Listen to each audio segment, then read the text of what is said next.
మాయలు మంత్రాలు చూపించలేదు, విశ్వరూపం ప్రకటించలేదు.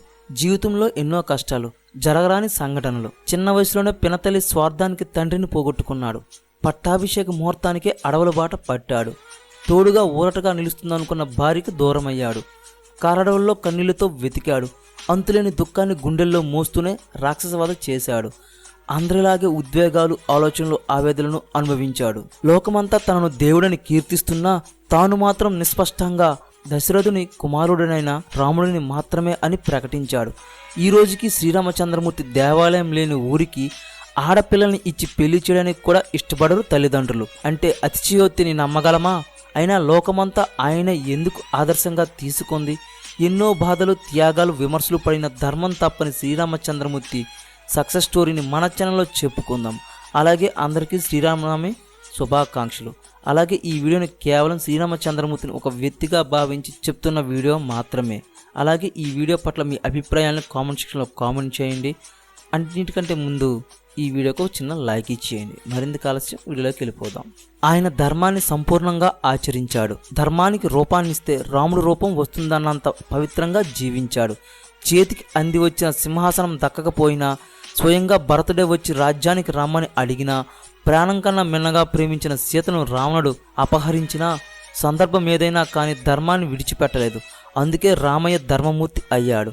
లోకానికి ఒకే ఒక్కడుగా నిలిచాడు. తండ్రి మాట కోసం వనవాసానికి సీతాలక్ష్మణులతో కలిసి బయలుదేరాడు శ్రీరామచంద్రుడు. అయోధ్యలో పుత్ర వినియోగ దుఃఖంలో దశరథుడు మరణించాడు. మేనమామ ఇంట్లో ఉన్న భరతుడు వచ్చి దశరథునికి అంత్యక్రియలు పూర్తి చేశాడు. అన్నం వెతుక్కుంటూ అరణ్యానికి వెళ్ళి తండ్రి మరణవార్త తెలియజేశాడు. కుప్పకూలిపోయాడు రామయ్య. పెద్ద కుమారుడినైన తండ్రికి ఉత్తరక్రియలు చేయలేకపోయానని బాధపడ్డాడు. అక్కడికక్కడే శాస్త్రబద్ధంగా తండ్రి రూపానికి ఉత్తరక్రియలు చేసి పిండితో పిండాలు చేసి దర్భ మీద ఉంచబోయాడు. ఇంతలో బంగారు కంకణాలు ధరించిన ఓ హస్తం రాముడి ముందుకు వచ్చింది. తాను దశరథుడనని పిండం తన చేతిలో పెట్టమని వాణి వినిపించింది. కానీ రాముడు ఇందుకు ఒప్పుకోడు. శాస్త్ర ప్రమాణాలు అనుసరించి దర్భల మీదే పిండాలు ఉంచుతాడు. నిజంగా నీవు దశరథుడివే అయితే దర్భం మీద ఉంచిన పిండాలను స్వీకరించు, నేను మాత్రం శాస్త్ర పరిమాణాలని పాటిస్తానని నిక్కచ్చిగా చెప్పాడు. తండ్రి వియోగ దుఃఖంలో ఉన్న సమయంలో కూడా శాస్త్ర ధర్మాన్ని తూచా తప్పకుండా పాటించిన ఆదర్శమూర్తి శ్రీరామచంద్రమూర్తి ఒక్కడే. మాయలేడి కారణంగా సీతమ్మను వదిలి పర్ణశాలను దాటి చాలా దూరం వస్తారు రామలక్ష్మణులు. అదే అదునుగా భావించిన రావణుడు మాయావేషంలో వచ్చి సీతమ్మను అపహరిస్తాడు. ఇదంతా గమనించిన జటాయువు రావణుని అడ్డగిస్తాడు.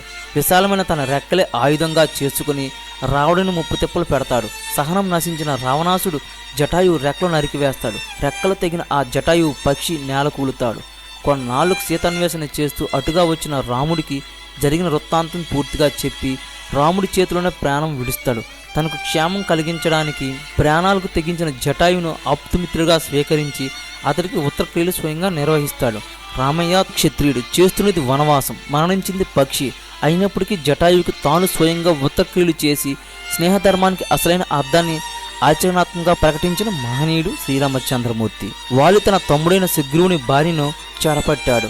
తమ్ముడి భార్య కొడలతో సమానం, మామగారు తండ్రితో సమానం. తండ్రిలాగా కాపాడాల్సిన తమ్ముడి భార్యను కామంతో వాలి కోరుకున్నాడు. అంతేకాదు వాలి వనచరుడు. క్రూరత్వం కలిగిన వనచరులను వేటాడడం క్షత్రియ ధర్మం. అంతేకాదు ఎదుటివారి బలాన్ని తగ్గించే వరమాల వాలి మెడలో ఉంటుంది.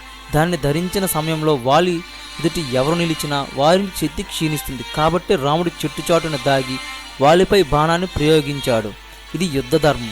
వాలివధ ఘట్టంలో రాముడు క్షత్రియ యుద్ధ ధర్మాలను మాత్రమే పాటించాడు. రావణ సంహారం తర్వాత విభీషణుడు రాముని వద్దకు వచ్చి ఉత్తరక్రియలు నిర్వహించేందుకు అన్నగారి పార్థివ దేహాన్ని ఇమ్మని అడుగుతాడు. అప్పుడు శ్రీరామచంద్రుడు, విభీషణ, శత్రుత్వం ఎంతటిదైనా అది చావుతో ముగిసిపోతుంది. సంధి కుదరకపోవడం వల్ల యుద్ధం చేయాల్సి వస్తుంది. మీ అన్నగారికి ఆచార విధి ప్రకారం ఉత్తరక్రియలు జరిపించు. ఇక నుంచి ఈయన నీకు మాత్రమే కాదు నాకు అన్నగారే అంటాడు. ఇది శ్రీరామచంద్రమూర్తి ధర్మ పరివర్తన. సీతను రాముడికి అప్పగించమని హితబోధ చేసిన విభీషణుడికి రాజ్య బహిష్కరణ శిక్ష వేస్తాడు రావణుడు. సముద్ర తీరంలో అపారమైన వానరసేనతో ఉన్న రామచంద్రమూర్తికి శ్రీరామచంద్రమూర్తి పాదాలను ఆశ్రయిస్తాడు విభీషణుడు. మరో ఆలోచన లేకుండా విభీషణుడికి అభయం ఇస్తాడు రామయ్య. అంతేకాదు రావణుడిని చంపి విభీషణుడిని లంకారాజ్యానికి రాజును చేస్తాడని ప్రతిజ్ఞ చేస్తాడు. కానీ సుగ్రీవులు మొదలైన వారికి ఇదంతా ఇష్టం లేదు. ఏకాంతంగా ఉన్న రామయ్య దగ్గరకు వెళ్ళి విభీషణుని నమ్మవద్దని చెబుతాడు. అతడు రావణాసుడి దూత అంటూ హెచ్చరిస్తారు. అంతా విన్న రాముడు విభీషణుడే కాదు చివరకు రాముడే తనను ఆశ్రయించినా అతడికి కూడా అభయం ఇస్తానంటాడు. ఆశ్రయించిన ప్రాణాలకు రక్షణ కల్పించడం క్షత్రియ ధర్మం, దయాధర్మం కూడా. వనవాసంలో ఉన్న చివరికి యుద్ధభూమిలో ఉన్న దయాధర్మాన్ని రామయ్య విడిచిపెట్టలేదు. రామరావణ సంగ్రామం ముగుస్తుంది. రావణుడు నేల కొరుగుతాడు. ముల్లోకాలు ఎంతో ఆనందిస్తాయి. వానరసేన చేస్తున్న సందడి అంతా ఇంత కాదు. ఇంతలో బ్రహ్మాది దేవతలు ప్రత్యక్షమవుతారు. రాముడిని సాక్షాత్ శ్రీ మహావిష్ణువు స్వరూపంగా సృష్టిస్తారు. నీది విష్ణు అంశ, వాస్తవానికి నువ్వు నిరాకారుడివి, అయినా సాకారుడిగా ఉన్నావు. సృష్టి స్థితి లయ నీవే నిర్వహిస్తావు అంటూ రాముడికి దైవత్వాన్ని ఆపాదిస్తారు. బ్రహ్మదేవుడే స్వయంగా వచ్చి చెప్పినా తనకు దైవత్వాన్ని ఆపాదించుకోలేదు. తాను కేవలం దశరథుని కుమారుడైన రాముడిని మాత్రమే, సాధారణ వ్యక్తిని మాత్రమే అంటాడు. ఇది రామయ్య పాలించిన మనుష్య ధర్మం. రామయ్య ఎక్కడా మాయలు మంత్రాలు ప్రకటించలేదు. తాను దైవత్వాన్ని చెప్పుకోలేదు. సాధారణ పౌరుడిలాగే రాజ్యభోగాలతో పాటు సుఖదుఖాలను అనుభవించాడు. మనుష్య ధర్మాన్ని పరిపూర్ణంగా పాటించిన అవతారమూర్తి శ్రీరామచంద్రమూర్తి. రావణవధ జరిగింది. లంకలో ఉన్న సీతాదేవిని తీసుకురావాల్సిందిగా విభీషణుడికి వర్తమానం పంపించి విశ్రాంతిగా కూర్చున్న రామయ్య దూరంగా ఓ శ్రీమూర్తి వడివడిగా అడుగులు వేసుకుంటూ తన వైపే వస్తోంది. ఆమె ఎవరై ఉంటుంది? రాముడి ఆలోచన సాగుతుండగానే ఆమె ఎదురుగా వచ్చి నిలుచుంది. అమ్మా, నీవెవరు? ఎందుకలా వచ్చావు? రక్తసిద్ధమైన రణభూమిని చూస్తుంటే నీకు భయంగా అనిపించడం లేదా? నా వల్ల ఏదైనా సాయం కావాలా అంటూ ఎంతో వినమ్రంగా ఆమెను అడిగాడు. అందుకే ఆమె సమాధానం ఇస్తూ, రామచంద్రమూర్తి, నన్ను మండోదరి అంటారు. నీ చేతిలో మరణించిన రావణాసుడి భార్యను.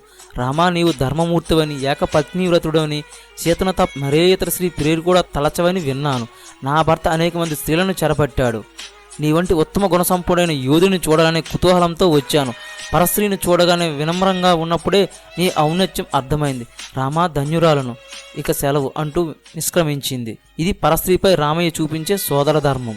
పవిత్ర జీవితం కోసం, ముక్తి కోసం సాధన చేసే యోగులు రామునిలా జీవించాలని అనుకుంటారు. చుట్టూ ఉన్న పరిస్థితులు ఎప్పుడైనా మారచ్చు, ఎలాగైనా ఉండొచ్చు. నిరీక్షించి కాలపరీక్షను ఎదుర్కోవడం వివేకవంతుల లక్షణం. రాముడు అదే చేశాడు. ఇప్పుడు ప్రాణాలకు బద్ధంగానే జీవితం నడుస్తుందని భావించడం. మనం ప్రమేయం లేకుండానే చిరకాకులు కలుగుతాయి. వాటిని కుంగిపోతే జీవితం గతి తప్పుతుంది. గుచ్చుకున్న ముళ్ళు నెమ్మదిగా తొలగించి ముందుకెళ్ళాలి. అలా చేయగలిగితేనే అద్భుతమైన అనుభూతి మిగులుతుంది. ఏ విషయాన్నైనా సక్రమంగా నిర్వర్తించే సామర్థ్యం పెరుగుతుంది.